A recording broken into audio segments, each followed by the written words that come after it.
capítulo 28. Isso leva tempo. Tudo na terra tem seu próprio tempo, na sua própria estação. Eclesiastes, capítulo 3, versículo 1. E eu tenho certeza de que Deus, que começou a boa obra em vocês, continuará ajudando-os a crescer em sua graça, até quando sua tarefa em vocês estiver finalmente terminada naquele dia em que Cristo Jesus voltar. Filipenses, capítulo 1, versículo 6. Não existem atalhos para chegar à maturidade. Precisamos de vários anos para chegar à idade adulta. E é necessário toda uma estação para que uma fruta cresça e amadureça. O mesmo se dá com o fruto do Espírito. O desenvolvimento do caráter cristão não pode ser apressado. O crescimento espiritual, assim como o físico, requer tempo. Quando você tenta amadurecer rapidamente um fruto, ele perde o sabor. Nos Estados Unidos, os tomates são normalmente colhidos antes do amadurecimento, a fim de que não fiquem machucados durante o transporte até o varejista. Então, antes de ser vendidos, os tomates verdes são vaporizados com CO2, o que os torna vermelhos instantaneamente.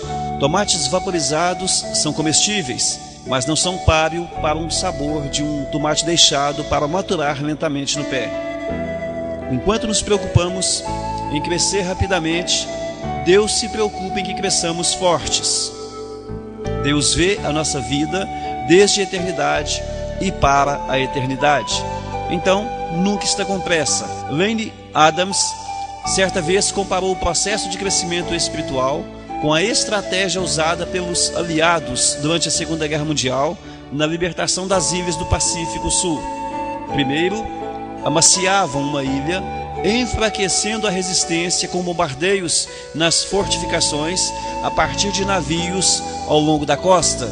A seguir, um pequeno grupo de fuzileiros invadia a ilha e estabelecia uma cabeça de praia, ou seja, uma minúscula parte da ilha que podiam controlar.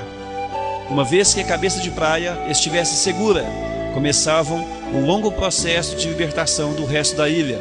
Pouco a pouco, com o tempo, toda a ilha ficava sob controle, mas sempre com algumas batalhas duras. Adams traçou essa analogia.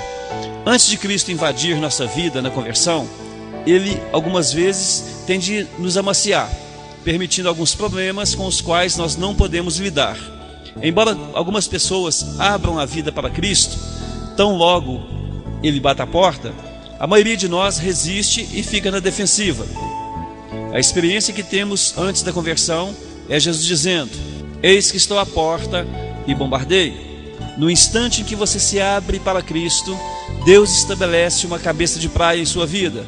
Você pode imaginar que já entregou toda a vida a Ele, mas a verdade é que há uma grande parte dela da qual você não tem conhecimento. Você só pode dar a Deus o tanto que compreende naquele momento. Está ótimo. Uma vez que Cristo tenha uma cabeça de praia, Ele começa a campanha para conquistar mais e mais território, até que sua vida seja completamente dele. Existirão lutas e batalhas, mas a vitória é certa. Deus prometeu que aquele que começou a boa obra em vocês vai completá-la. Discipulado é o processo no qual se toma a forma de Cristo. A Bíblia diz: a fim de que todo o corpo seja edificado, até chegar o tempo em que, na unidade da fé em comum e do conhecimento em comum do Filho de Deus, alcancemos a verdadeira maturidade. Aquela medida de desenvolvimento implícita na expressão, a plenitude de Cristo. Tornar-se semelhante a Cristo é seu destino final, mas a jornada durará toda uma vida. Até aqui, vimos que esta jornada envolve acreditar, pela adoração, pertencer, pela comunhão, e transformar-se, pelo discipulado. Deus quer que todos os dias você se torne mais parecido com Ele. Você começou a viver uma nova vida, na qual está sendo feito de novo e se tornando como aquele que o criou. Hoje, somos obcecados por velocidade, mas Deus se interessa mais por força e estabilidade do que por rapidez. Queremos o jeitinho, o atalho, a solução imediata. Queremos um sermão, um seminário ou uma experiência que resolva instantaneamente todos os problemas, retire todas as tentações e nos alivie de toda dor. Mas a verdadeira maturidade nunca chega depois de uma única experiência, por mais que seja poderosa ou emocionante. Crescer é um processo gradual. A Bíblia diz: nossa vida vai se tornando gradualmente mais brilhante e mais bonita à medida que Deus entra nela e nos tornamos semelhantes a Ele. Por que demorar tanto tempo? Embora Deus possa transformar-nos instantaneamente, Ele escolheu nos desenvolver vagarosamente. Jesus é cauteloso no desenvolvimento de seus discípulos, assim como Deus permitiu que os israelitas se apoderassem da terra prometida aos poucos, para que eles não fossem sobrepujados. Ele prefere trabalhar gradualmente em nossa vida. Por que levamos tanto tempo para mudar e crescer? Existem várias razões. Aprendemos lentamente. Primeira razão: é comum termos de aprender uma lição 40 ou 50 vezes para realmente poder captá-la. O problema se repete periodicamente e pensamos: de novo? Não. Eu já aprendi isso. Mas Deus é quem de fato sabe o que nós precisamos. A história de Israel demonstra quão depressa nos esquecemos das lições que Deus nos ensina e a rapidez com que retornamos aos velhos padrões de comportamento. Precisamos de reiteradas explicações. Segunda razão: temos muito a desaprender. Muitas pessoas vão ao psicólogo com um problema pessoal ou relacional que levou anos para se desenvolver e dizem: preciso que você dê um jeito em mim, tem uma hora. Ingenuamente esperam uma solução rápida para uma dificuldade enraizada há anos. Como a maioria de nossos problemas e todos os nossos hábitos ruins não se desenvolvem da noite para o dia, não tem cabimento esperar que desapareçam imediatamente.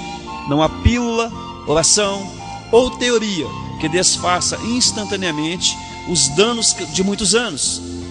É necessário o trabalho duro de eliminação e substituição. A Bíblia chama isso despir-se do velho homem e revestir-se do novo homem. Ainda que tenha recebido uma natureza inteiramente nova no momento da conversão, você ainda preserva os velhos hábitos, padrões e práticas que precisam ser eliminados e substituídos. Terceira razão: temos medo de humildemente encarar a verdade sobre nós. Já destaquei que a verdade nos libertará, mas com frequência nos torna, antes de tudo, infelizes. O medo do que poderíamos descobrir se encarássemos honestamente os defeitos de nosso caráter nos mantém prisioneiros, negando a realidade. Somente quando se permite que Deus brilhe a luz de sua verdade sobre nossas faltas, fracassos e traumas, é que podemos começar a trabalhar neles. É por isso que não podemos crescer sem uma postura de humildade disposta para a instrução. Quarta razão: crescer é quase sempre doloroso e assustador. Não há crescimento sem mudanças, não existem mudanças sem medo ou perdas, e não há perdas sem dor. Toda mudança envolve perda de algum tipo. Você deve se livrar dos velhos hábitos para experimentar os novos. Tememos essas perdas, mesmo quando os nossos antigos costumes estejam fadados ao fracasso, pois, como um par de sapatos usados, eram ao menos confortáveis e conhecidos. Não raro, as pessoas formam sua identidade em torno dos seus defeitos. Dizemos: é o meu jeito de ser, é desse jeito que eu sou. A preocupação inconsciente é que, se eu me livrar do meu hábito, minha dor ou minha inibição, em que me tornarei? Esse medo pode certamente retardar o seu crescimento. Quinta razão: hábitos levam tempo para se desenvolver. Lembre-se de que seu caráter é a soma total de seus hábitos. Você não pode se dizer gentil, a menos que seja habitualmente gentil. Você demonstra gentileza sem mesmo pensar nisso. Você não pode afirmar que é íntegro, a menos que tenha o hábito de ser honesto. O marido fiel à mulher, a maior parte do tempo, não é de modo algum fiel. Seus hábitos definem o seu caráter. Só há uma maneira de desenvolver os hábitos do caráter semelhante ao de Cristo: praticá-los, e isso leva tempo. Não existe hábitos instantâneos. Paulo exortou Timóteo: pratique essas coisas, dedique sua vida a elas, para que todos possam ver o seu progresso. Com tempo de prática, você fica bom em qualquer coisa. A repetição é a mãe do caráter e da habilidade. Os hábitos que constroem o caráter são em geral chamados de disciplinas espirituais. E existem dezenas de ótimos livros que ensinam a aplicá-las. Não se apresse. À medida que você cresce em direção à maturidade espiritual, existem várias formas de cooperar com Deus durante o processo. Creia que Deus está operando em sua vida, mesmo quando você não sente. O crescimento espiritual é um trabalho às vezes tedioso, que progride um passo por vez. Conte com uma melhora gradual. A Bíblia diz: tudo na terra tem o seu próprio tempo e a sua própria estação. Na vida espiritual também existem estações. Às vezes, você terá uma curta e intensa explosão de crescimento, uma estação de primavera, seguida por um período de estabilidade e provações, outono e inverno. E quanto aos problemas, hábitos e mágoas que você gostaria de eliminar miraculosamente, não há nada de errado em orar por um milagre, mas não fique decepcionado se a resposta vier por meio de uma mudança gradual. Com o tempo, uma correnteza lenta e firme desgastará mais a dura rocha e transformará penhascos gigantes em seixos. Com o tempo, um pequeno broto pode se transformar em uma sequoia gigante, com mais de 100 metros de altura. Mantenha um caderno com as lições aprendidas. Não se trata de um diário dos acontecimentos, mas de um registro do que você aprendeu. Anote os discernimentos e lições de vida que Deus lhe ensina sobre ele, sobre você, sobre a vida, sobre relacionamentos e sobre tudo mais. Registre-os para que você possa revisá-los, relembrá-los e passá-los para a próxima geração. A razão pela qual devemos reaprender as lições é que as esquecemos.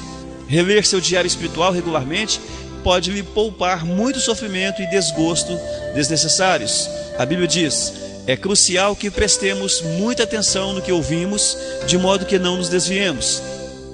Seja paciente com Deus e consigo mesmo. Uma das frustrações da vida é que o cronograma de Deus raramente é igual ao nosso. Estamos quase sempre apressados quando Deus não está. Talvez você se sinta frustrado com o progresso aparentemente lento que está fazendo na vida.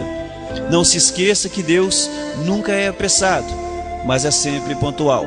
Ele usará todo o seu tempo de vida a fim de prepará-lo para a sua função na eternidade. A Bíblia é cheia de exemplos de como Deus usa longos processos para desenvolver o caráter, especialmente nos líderes. Ele levou 80 anos para preparar Moisés, incluindo 40 no deserto. Por 14.600 dias ficou esperando e matutando. Será que está na hora? Mas Deus continuava dizendo: ainda não. Ao contrário de títulos de livros populares, não existem passos fáceis para a maturidade ou segredos de santidade instantânea. Quando Deus quer fazer um cogumelo, Ele o faz da noite para o dia. Mas quando quer fazer um carvalho gigante, leva 100 anos. Grandes almas são desenvolvidas através de lutas, tempestades e períodos de sofrimento. Tenha paciência com esse processo. Tiago aconselhou: não tentem se desviar de nada prematuramente. Deixem as coisas acontecerem para que vocês se tornem maduros e desenvolvidos. Não desanime. Quando Abacuque ficou deprimido por achar que Deus não estava agindo rápido o suficiente, Deus lhe disse: essas coisas que planejei não acontecerão, porém, imediatamente. Devagar, firmemente e com certeza vai se aproximando o tempo em que a visão será cumprida. Se parecer demorar muito, não se desespere, porque tudo vai acontecer mesmo. Seja paciente. O cumprimento dessa promessa não vai chegar nem um dia atrasado. O atraso não é uma negativa de Deus. Lembre-se de quanto você já passou, não de quanto tempo terá de passar. Você não está onde quer, mas também não está onde costumava estar. Significava: por favor, seja paciente. Deus ainda não concluiu a obra dele em mim. Anos atrás, alguns americanos usavam um broche com as letras PFSDANCAODEM e significava: por favor, seja paciente. Deus ainda não concluiu a obra dele em mim. Deus também ainda não concluiu a obra dele em você. Então, continue em frente. Até mesmo a lesma alcançou a arca por perseverar. 28º dia, pensando sobre meu propósito. Um tema para reflexão: não existem atalhos para chegar à maturidade. Memorize este versículo. Deus começou a fazer uma boa obra em vocês, e tenho certeza que Ele a continuará até que seja concluída, quando Jesus Cristo voltar outra vez. Filipenses capítulo 1, versículo 6.